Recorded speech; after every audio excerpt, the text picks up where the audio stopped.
c'était au début des années 80, si je me souviens bien.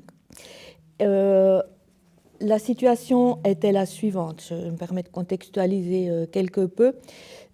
Nous en étions dans une situation où certes il y avait des premiers moyens de contraception. Nous n'avions pas eu accès à ces moyens parce qu'il fallait aller avec un parent si on était mineur, et on était mineur jusqu'à 20 ans. Hein. Si on était mineur, donc il fallait aller avec un parent chez le médecin pour demander un moyen de contraception. Commençaient à s'installer les plannings familiaux qui s'appelaient Profamilia. Donc ça veut tout dire. C'est-à-dire qu'une jeune femme qui s'y rendait alors c'était uniquement pour des problèmes de contraception, d'avortement, enfin liés à la sexualité hétérosexuelle et le couple. Hein. Et une jeune femme qui s'y rendait était incitée à, si c'était un cas de grossesse par exemple, pour un conseil, était incitée dans tous les cas à garder la grossesse et à ne pas avorter. De toute façon, l'avortement demandait tout un chemin extrêmement difficile avec psychiatre, etc. Et il nous était venu à l'idée de devoir avancer sur cette question, non seulement en revendication, notre corps nous appartient, nous décidons des enfants ou pas, nous décidons de notre contraception et d'une contraception qui ne soit pas une contraception dommageable pour notre corps, c'était aussi un problème. Et il y avait plusieurs voies possibles. C'est une stratégie que nous observons, enfin, que je pratique encore maintenant. Est-ce qu'on va agir au niveau local, mettre quelque chose sur pied pour que ça devienne un exemple, et ensuite facetage d'huile avec des groupements qui se montraient sur un niveau cantonal ou national, ou est-ce qu'on va agir au niveau fédéral, changer les lois avec la lenteur qu'on sait. Au niveau local, restait à choisir si on montait quelque chose de manière privée ou associative pour le faire reconnaître ensuite, ou si on passait par les règlements ou les lois locales. Là, on a choisi de passer par la voie d'initiative, donc par la loi. Peut-être qu'on aurait mieux fait de passer par l'association, ça aurait été plus rapide, parce que la population n'était absolument pas prête, malgré une grande campagne que nous avons faite sur ce sujet, et l'initiative a été balayée, je crois qu'on n'était pas arrivé à 20% de vote en faveur, donc en 1980. Pour l'anecdote, je vous signale que 40 ans plus tard, nous avons un centre de santé sexuelle près de la gare, accessible à tout le monde et qui regroupe l'ensemble des thématiques autour de la sexualité. Il a fallu attendre 40 ans. Non pas que nous ayons été visionnaires, cela correspondait à nos besoins de l'époque. Et nous avons mené une campagne avec beaucoup de meetings, des rencontres, des réunions à l'époque, avec des personnes qui expliquaient comment on pouvait recevoir quelqu'un, lui expliquer quels étaient les moyens de contraception, comment on pouvait recevoir un couple, comment on pouvait recevoir une jeune femme, quelles étaient les voies pour faciliter une interruption de grossesse. À l'époque, je peux le dire, il y a prescription. Nous avions aussi beaucoup travaillé et aidé des femmes à interrompre leur grossesse de manière clandestine. Et c'était dramatique, c'était vraiment dramatique. Donc, ce centre d'information sexuelle et de contraception était destiné à avancer sur ces questions et à pallier cette situation dramatique d'une part, mais qui partait d'une morale extrêmement rigide et restrictive, qui nous voyait être des reproductrices destinées à la famille essentiellement, même pas des professionnels en tout cas, hein. Donc toute une éducation que nous rejetions puis qui se retrouvait une concrétisation, disons, dans ce projet.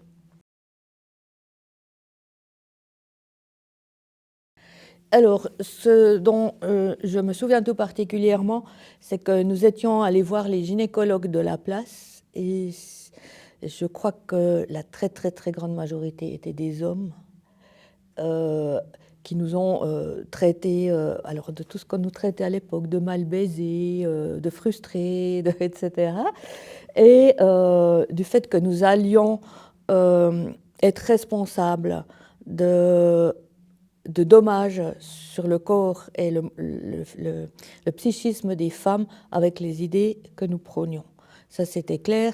Il y avait une peur de perte du pouvoir sur le corps des femmes qui était absolument incroyable et qu'on ressentait très fort de la part du corps médical, des gynécologues essentiellement. Nous avions évidemment des gens à l'époque qui travaillaient dans le milieu des soins, en milieu hospitalier, et des infirmières, en l'occurrence, qui ont reçu des pressions de la part de leur hiérarchie aussi, si elles apparaissaient dans la rue et défendaient les idées qui étaient défendues dans ce centre.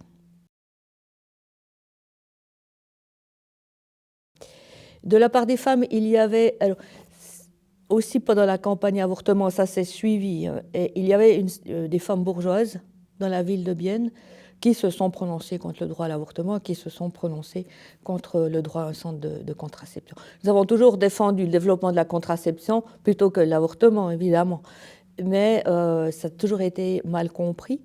Et sur la question de l'avortement, il y avait les groupements comme Droit à la vie, donc qui faisaient des réunions en emmenant des fœtus au formol, c'était horrible, dans des bocaux. Et puis, par contre, je n'ai pas le souvenir qu'ils se soient prononcés au moment de la campagne pour la contraception.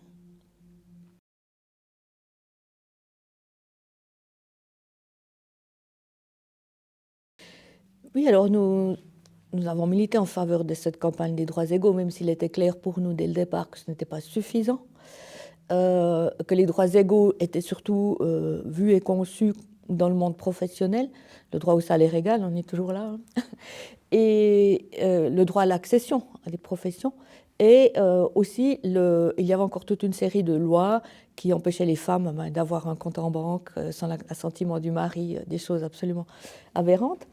Et donc nous avons milité pour que cette loi soit passe. Elle est inscrite dans la Constitution, ça ne veut pas encore dire qu'elle soit appliquée. Et les premières conséquences ont été une application bourgeoise de la loi, c'est-à-dire une compréhension qui disait « Ok, les femmes veulent l'égalité, on va les mettre dans les plus mauvaises conditions par rapport aux hommes », c'est-à-dire enlever toutes les lois de protection. Ça a été le cas pour la demande de levée de l'interdiction du travail de nuit des femmes. Donc nous disions travail de nuit pour personne, le travail de nuit est dommageable pour la santé, dommageable pour la santé publique et dommageable pour la vie sociale. Donc personne ne doit travailler de nuit, sauf dans les secteurs où c'est vraiment indispensable, et plutôt alors étendre l'interdiction du travail de nuit à tout le monde. Tandis qu'évidemment, sous prétexte de loi sur l'égalité, la campagne était faite pour que les femmes travaillent sur les 3-8, donc de nuit aussi. Ça, c'est un des exemples. Un autre exemple, mais qui n'a pas fait long feu et pour lequel nous sommes mobilisés, c'était pour notre intégration à l'armée. Donc évidemment, les arguments pacifistes, c'était assez clair que nous n'allions pas entrer en matière et plutôt demander alors le droit à l'abolition de l'armée d'abord, et puis le droit à un service civil sans sanction, parce que comment ça s'appelait l'objection de conscience, pardon, je ne trouvais pas le terme, l'objection de conscience, comme ça s'appelait le fait de refuser pour les hommes d'aller à l'armée, était puni de prison à l'époque. Donc ça a été l'occasion de poser la question d'un service civil pour les hommes. Maintenant, vous savez qu'on pose la question du service civil comme un service social, donc les choses ont un peu évolué. Et ce qui a peut-être duré le plus longtemps et qui dure encore, c'est la question de l'AVS. Donc l'AVS, c'était à 62 ans à l'époque pour les femmes, à 65 ans pour les hommes, et depuis, donc ça fait 40 ans, c'est sans fin de tentatives de remettre la question de l'AVS au même âge pour les deux, plutôt que de descendre l'AVS pour les hommes.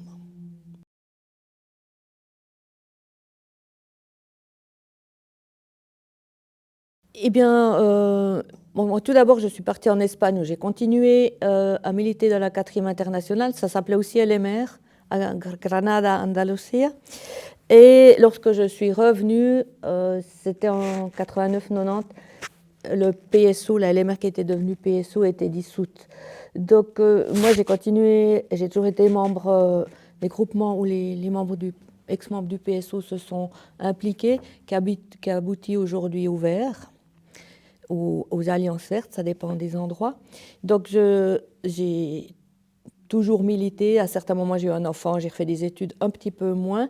Mais ce que je veux dire, c'est que ce que j'ai appris à la LMR, c'est des techniques, bon, mis à part tous ces contenus, hein, c'est-à-dire que je pouvais être en sociologie à l'université, en sciences sociales, en sciences d'éducation, je n'ai pas appris beaucoup de choses, j'avais les fondements déjà, et j'ai aussi appris à travailler, et ça a été vraiment très précieux dans ma vie, c'est-à-dire j'ai pris des directions professionnelles. J'ai terminé des études, parce que dans mon milieu, on ne faisait pas d'études universitaires à l'époque, dans le domaine de la formation, où j'ai travaillé sur les questions d'intégration des migrants et des questions femmes aussi, et sur les questions de faciliter la vie professionnelle des femmes. Ça, c'est une première chose. Donc, c'est quand même une base qui m'a permis d'arriver jusqu'au niveau universitaire dans ma carrière professionnelle. Et dans ma carrière politique, encore et toujours aujourd'hui, je suis conseillère de ville, c'est aussi partie d'un conseil cantonal qui s'appelle le Conseil des affaires francophones, et je sais, j'ai l'arrière-fond théorique pour pouvoir réagir et développer des actions sans aucun problème. Donc ça a vraiment été plus qu'une rampe de lancement, vraiment un milieu extrêmement formateur, qui nous a permis de sortir nos milieux, de prendre la distance avec ce milieu ouvrier qui était très conservateur en fait à l'époque, et puis le milieu migrant qui était très obéissant, qui revendiquait quand même déjà des droits, mais sur les questions sur lesquelles nous sommes encore aujourd'hui.